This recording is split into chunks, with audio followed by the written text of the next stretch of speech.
1.2 million বেতনের চাকরি, প্রায় 1 বছরে 10 কোটি টাকা এবং মাসে 80 লক্ষ টাকা বেতন পাবেন।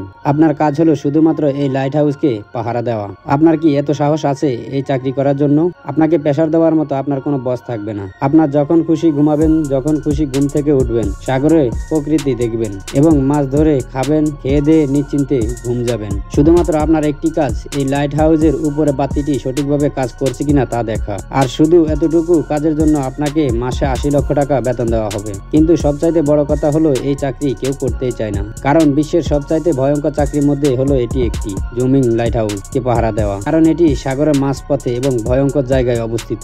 আপনি এখানে চাকরি করতে হলে প্রথমে একটি ফর্ম পূরণ করতে হবে এবং কিছু শর্তাবলী মানতে হবে। এখানে চাকরি করার সময় আপনার সাথে কোনো ব্যক্তি যোগাযোগ থাকবে না, আপনি সব সময় একা থাকতে হবে। এবং এখানে সবচাইতে বড় কথা হলো এখানে সাগরের পানির বড় বড় ঢেউ আসে এবং এই ঢেউগুলো উচ্চতা প্রায় লাইট হাউসের থেকে 10 মিটার উপরে উঠে। যে কোনো সময় আপনার জীবন চলে যেতে পারে। আর এই ছবিটি রেস্কিউ টিমের অপারেশন চলাকালীন সময় তোলা হয়েছে। এখানে দেখা যাচ্ছে লাইট হাউসের 3 দিকে পানি ঘিরে আছে। যদি 4 দিকে পানি থাকতো তাহলে পাহারাদারকে বাঁচানো যেত না। এত কিছু জানার পরেও আপনার কি সাহস আছে এই লাইট হাউসে চাকরি করা? তাহলে চলুন এই লাইট হাউস সম্পর্কে আরো ভালোভাবে জেনে নিই। ভিডিওটা অনেক মজাদার হতে চলেছে, তাই ভিডিওটি শেষ পর্যন্ত দেখার অনুরোধ করছি। আর যদি আপনি আমাদের চ্যানেলে নতুন হয়ে থাকেন তাহলে চ্যানেলটি সাবস্ক্রাইব করার জন্য অনুরোধ করছি। লাইট হাউসের এই অদ্ভুত চাকরি করার জন্য কেন তারা পাহারাদারকে এত টাকা বেতন দিতে রাজি? কিন্তু আপনার মনে কি একটিবারও মনে আসেনি কেন এই লাইট হাউস এবং কেন এই লাইট হাউসে লাইট জ্বলতে হবে?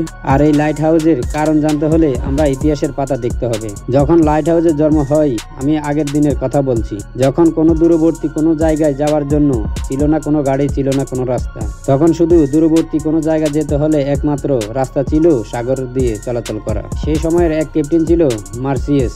উনি ছিলেন খুব দক্ষ একজন ক্যাপ্টেন। তার জীবনে অনেক ভয়ঙ্কর সাগর চলাচল করেছেন। সেই সময় সব জাহাজই কাঠের তৈরি ছিল। ক্যাপ্টেন একদিন এক অন্ধকার সাগরে পার হচ্ছিল, কিন্তু তার জাহাজের নিচে একটি পাথরের সাথে ধাক্কা লেগে জাহাজের নিচে ফুটো হয়ে যায় এবং জাহাজটি উল্টে যায়। তবে জাহাজটি বড় অঙ্কের ক্ষতি হয়ে যায়। তাই ক্যাপ্টেন মার্সিয়াস চিন্তা করে এই ধরনের বিপদ আসার আগে যেন জাহাজ বিপদ থেকে দূরে থাকতে পারে। তবে এটি ছিল সামান্য একটা সমস্যা।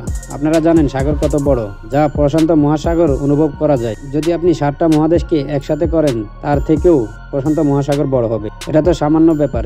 যদি আপনি 5টা চাঁদকে একসাথে করেন, তারপরেও প্রশান্ত মহাসাগর বড় হবে। তবে চিন্তা করতে পারছেন প্রশান্ত মহাসাগর কত বড়? আগে যখন নাবিকরা খোলা এত বড় সাগরে চলাচল করত, তখন তাদের অনুমান থাকতো না পরবর্তী বন্দর কত দূরে বা কোন রাস্তা দিয়ে যাওয়া লাগবে। নেভিগেশনের সমস্যা এটা আগে অনেক বড় একটা সমস্যা ছিল। সেই সময় জিপিএস বা অ্যাডভান্স কোনো টেকনোলজি ছিল না যা এই সমস্যার সমাধান করতে পারে। জিপিএস তো কিছু বছর আগে হয়েছে। সর্বপ্রথম মার্কিন সামরিক বাহিনী তাদের নিজস্ব প্রয়োজনে জিপিএস প্রযুক্তি প্রাথমিক কাজ করার জন্য শুরু করে 1977 সালে। এরপর ধাপে ধাপে এর উন্নয়ন ও ক্ষমতা বৃদ্ধি করে 1993 সালে। 24টি স্যাটেলাইটের মাধ্যমে সমস্ত সৃষ্টি নেটওয়ার্ককে পৃথিবীর সব জায়গা থেকে সমগ্রপূর্ণ সিস্টেম হিসাবে ঘোষণা করা হয়।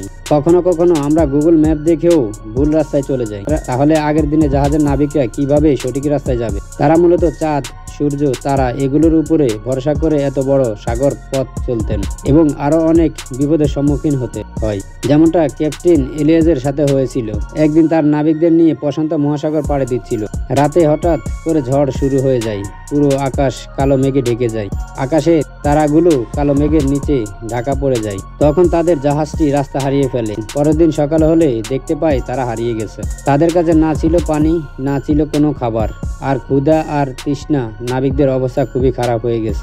সাগরের মাঝখানে থেকেও আর ক্ষুধার অনেক নাবিক মারাও গেছে এবং অনেক নাবিক অবস্থা অনেক খারাপ হয়ে যায়। এরপরে অনেক কষ্টে ক্যাপ্টেন একটি তীর খুঁজে পায়, আর মূলত সেখান থেকে লাইট হাউসের উৎপত্তি হয়। প্রাচীনকালে মানুষের সমুদ্রের গভীর সৈকত আর প্রভাব সৈকত চিহ্নিত করতে পাহাড়ের উপরে আগুনের কুণ্ডলী পরিদর্শন করত। পরে এক সময় কাঠ জ্বালিয়ে দূর সমুদ্রে নাবিকদের সতর্কবার্তা দেওয়া হতো। মূলত নাবিকদের পথ দেখানোর উদ্দেশ্যেই এই লাইট হাউস নির্মাণ করা হয়েছিল। আশা করি আপনি সবকিছু সঠিকভাবে বুঝতে পেরেছেন কেন এই লাইট হাউস তৈরি করা হয়েছে। আরো এইরকম ইনফরমেশন ভিডিও পেতে চ্যানেলটি সাবস্ক্রাইব করে আমাদের সাথেই থাকুন। ধন্যবাদ।